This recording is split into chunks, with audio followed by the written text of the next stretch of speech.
रामनगरी अयोध्या में मंदिर निर्माण के लिए निधि समर्पण अभियान चलाया जा रहा है, तो इस अभियान में मुस्लिम समाज भी बढ़ चढ़ कर सहयोग कर रहा है।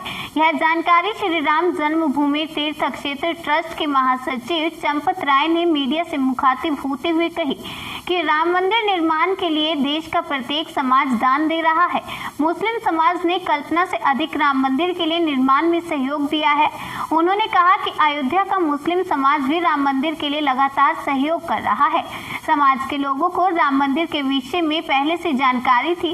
इस स्थान पर एक बड़े समाज की आस्था जुड़ी हुई है और इसी वजह से राम मंदिर निर्माण में लोग आशा से कहीं ज्यादा सहयोग कर रहे हैं। ट्रस्ट के महासचिव चंपत राय ने बताया कि भगवान राम पूर्वज हैं। 500 वर्ष पूर्व मुस्लिम समाज के भी पूर्वज भगवान राम थे और इंडोनेशिया में राम को सब अपना पूर्वज ही मानते हैं और हर वर्ग के लोग राम मंदिर निर्माण के लिए अपनी निधि का समर्पण कर रहे हैं। वहीं ट्रस्ट के महासचिव चंपत राय ने कहा कि राम मंदिर के लिए नींव बनाने के लिए मलबा हटवाने का काम चल रहा है और इस काम में L&T कार्यदायी संस्था के द्वारा लगभग 75 दिन लगेंगे। अभी मार्च भर और राम जन्मभूमि परिसर से मलबा हटवाया जाएगा। उन्होंने बताया कि NGRI हैदराबाद की टीम ने जो शोध किया है उसके लिए 400 फुट गहरा 7 स्थानों पर बोरिंग की गई है, जहां पर जमीन के अंदर की मिट्टी के प्रशिक्षण का कार्य हो रहा है। 100 पन्नों की रिपोर्ट ट्रस्ट को सौंपी जा चुकी है और उन्हीं के सुझाव पर अब राम मंदिर निर्माण के लिए मलबा हटाया जा रहा है। राम मंदिर के निर्माण के बाद उसकी आयु लंबी हो, इस लिहाज से विशेषज्ञों की टीम लगातार शोध कर रही है। राम जन्मभूमि के गहराई में सरयू का किनारा होने की वजह से भूरी बालू है और बालू पर किस तरीके से ग्रिप बनाई जाए, इस तकनीकी पर काम हो रहा है। इसके लिए अलग अलग विशेषज्ञ लगातार कार्य कर रहे हैं। मंदिर भूकंप रोधी हो, सरयू की जलधारा से मंदिर की नींव को कोई नुकसान ना हो, इन सब विकल्पों पर विशेषज्ञों के द्वारा रिसर्च किया जा रहा है। राम मंदिर निर्माण के लिए NGRI की टीम समग्र रूप से इस पर चिंतन कर रही है। कोई और अच्छी बात आ जाए दिमाग में? अभी जितने हिस्से में नींव बननी है उतने हिस्से का मलबा हटाया जा रहा है और ये आकलन किया जा रहा है कि मलबा हटाने में मार्च निकल जाएगा। अनिल जी, 75 days। जिस दिन गणित किया गया था, लार्सन टुब्रो का कहना था भाई साहब 75 दिन अवश्य लगेंगे। 75 दिन का मतलब है कि मार्च निकल जाएगा। अभी तो फरवरी प्रारंभ हुआ है, तो कौन सी ड्राइंग बननी है उसको 2 महीने पहले क्यों बताना? 8 दिन पहले बताएंगे, 10 दिन पहले बताएंगे। तब तक जितना उस पर मंथन होमवर्क हो रहा है होता रहेगा, लेकिन सही दिशा में काम चल रहा है। इतना ही समाधान देश को होना चाहिए। सर, कोई NGRI की रिपोर्ट भी आई थी। NGRI नेशनल जियो रिसर्च इंस्टीट्यूट हैदराबाद, ये भारत सरकार की संस्था है। आधुनिकतम मशीनें इनके पास हैं। भूगर्भ अनुसंधान संस्थान। जब अनेक वैज्ञानिकों के मन में अनेक प्रकार के विचार आने लगे, तब अंत में NGRI को कहा गया। उसी के पास आधुनिकतम उपकरण है और दिसंबर के अंतिम सप्ताह में वो आए थे। लगभग 8 दिन रहे। 100 पृष्ठों की उन्होंने अपनी रिपोर्ट दी है। उन्होंने ही सबको सलाह दी अंत में कि सारा मलबा निकालिए। अब फिर उनके डायरेक्टर आए थे, 2-3 दिन रुके। NGRI के डायरेक्टर हैदराबाद से आए थे। 7 स्थानों पर बोरिंग चल रहा है। 7 स्थानों का बोरिंग 120 मीटर मुझे बताया गया। 120 मीटर का मतलब होता है लगभग 400 फीट। अब इतनी गहराई से कौन सी बिल्डिंग का अध्ययन होता है भाई? मेरे विचार से दिल्ली में कितनी मेट्रो चली है, 120 मीटर तक की गहराई का अध्ययन तो वहां भी नहीं कराया होगा मेट्रो कॉरपोरेशन ने। 7 स्थानों पर हो सकता है कहीं कुछ कम जाए, लेकिन 120 मीटर गहराई तक। और जहां एक जगह किया जा रहा है वहां तो ऊपर के लेवल से ऑलरेडी 15-20 फीट नीचे है पश्चिम दिशा में। तो इसका मतलब 400 फीट गहराई तक ये जो तेल निकाले वाली इंडियन ऑयल जैसी कंपनियां ये करती हैं, इतनी गहराई तक तो it is a good study. और ये हिंदुस्तान की अनुसंधान करने वाली संस्थाओं के वैज्ञानिकों के लिए भी एक उदाहरण जीवन का हो जाएगा कि हमने ये भी किया, हमारा ये उनके एक्सपीरियंस में ऐड हो जाएगा।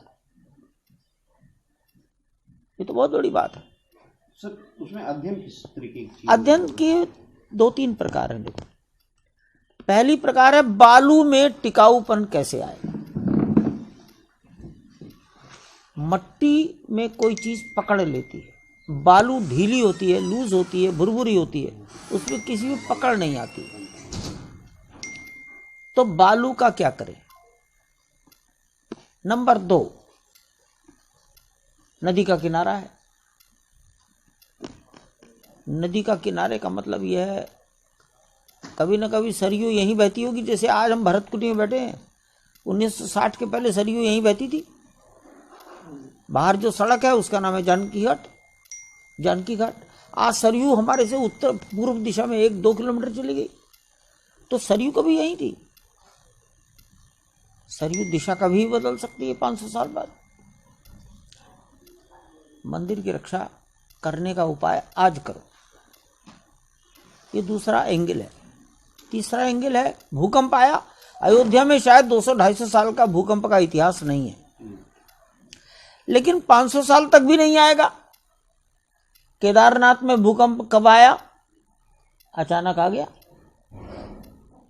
कितना विनाश हो गया। तो इस भूकंप में कभी भविष्य में आया तो उस समय रक्षा करोगे, आज ही उसका कुछ करो। ये दूसरा एंगल है। तो एक एंगल है बालू में ग्रिप, दूसरा एंगल है नदी, और तीसरा एंगल है भूकंप। कोई एक चीज का एक्सपर्ट है, कोई दूसरे का एक्सपर्ट है, कोई तीसरे का एक्सपर्ट है। भूकंप वाला नीचे के पानी का एक्सपर्ट नहीं है, और जो पानी का एक्सपर्ट है वो बालू में नींव का एक्सपर्ट नहीं है। क्योंकि आजकल हो गया एक दाएं कान का एक्सपर्ट डॉक्टर है, वो बाएं कान को नहीं जानता। हाँ, वो कहता मैं तो ऊपर का जबड़ा देखता हूँ, नीचे का दूसरा वाला देखेगा। एक्सपर्टाइज हो गए। समग्र का चिंतन तो है ही नहीं आज। तो समग्र का चिंतन किया NGRI, 100 पृष्ठों की रिपोर्ट दी है। मैं चूंकि वैज्ञानिक नहीं हूँ इसलिए मैंने उसे देखा भी नहीं, मैंने उसे पढ़ने का सवाल ही नहीं।